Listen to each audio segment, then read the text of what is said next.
I left my phone face down on the table. Still, I kept looking at it.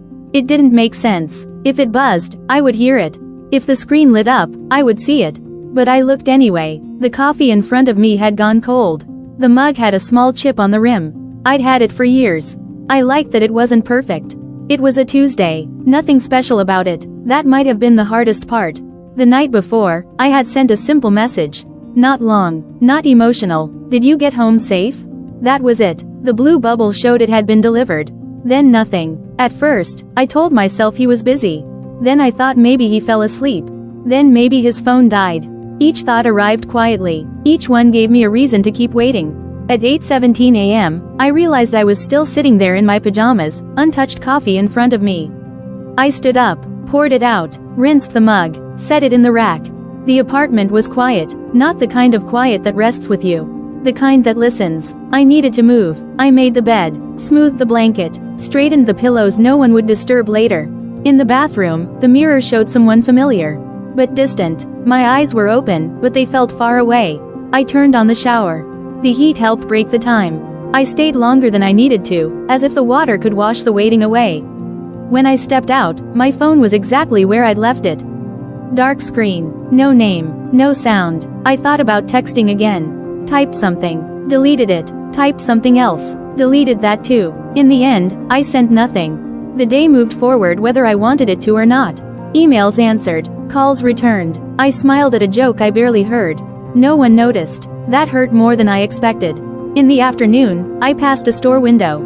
A dress on a mannequin caught my eye. Simple, neutral color. Something I used to like before I started thinking about what he preferred. I stopped for a second. Then kept walking. By the time night came, I already knew. Not clearly, but the body knows before the mind admits it. The phone wasn't going to ring. I sat on the couch with the lights off. The TV on mute. Images moving without meaning. I remembered the first time he took a long time to reply. I laughed it off. Told myself I was overthinking. Said I didn't need reassurance all the time. Over time, the silence became normal. And I became someone who waits. I waited for replies. For plans. For explanations that never fully arrived. I waited so long that I didn't notice when I stopped being a priority. Or maybe I never was.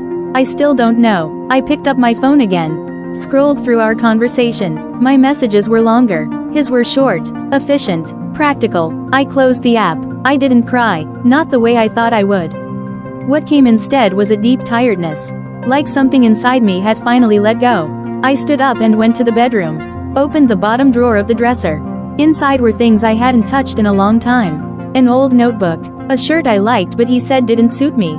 A photo from before I measured my happiness by response times. I sat on the floor. Ran my fingers over the notebook cover. Inside were ideas. Interrupted plans. Sentences that never reached an ending. I didn't do anything dramatic that night. No big decisions. No promises to change. I just stayed there, with the silence, without expecting it to break. The next morning, I woke up and didn't check my phone right away. It felt unfamiliar, like stepping forward without fully touching the ground. I made coffee again. This time, I drank it. I put on the shirt from the drawer. It didn't match anything except myself. When I left the apartment, my phone buzzed. A random notification. Not him. I kept walking. Later, sitting on a park bench, I thought maybe that unanswered message was never really about him. Maybe it was about me. About the moment I realized that waiting is also a choice. I opened the notebook, wrote a new sentence. It wasn't a plan. It wasn't a request. Just a beginning. The phone stayed silent, and for the first time in a long while, I wasn't waiting anymore. I didn't know exactly who I would become. I only knew that the version of me who stayed still, staring at a dark screen, wasn't the only version available. Somewhere between that silence and the next page, there was space. Enough space to start again.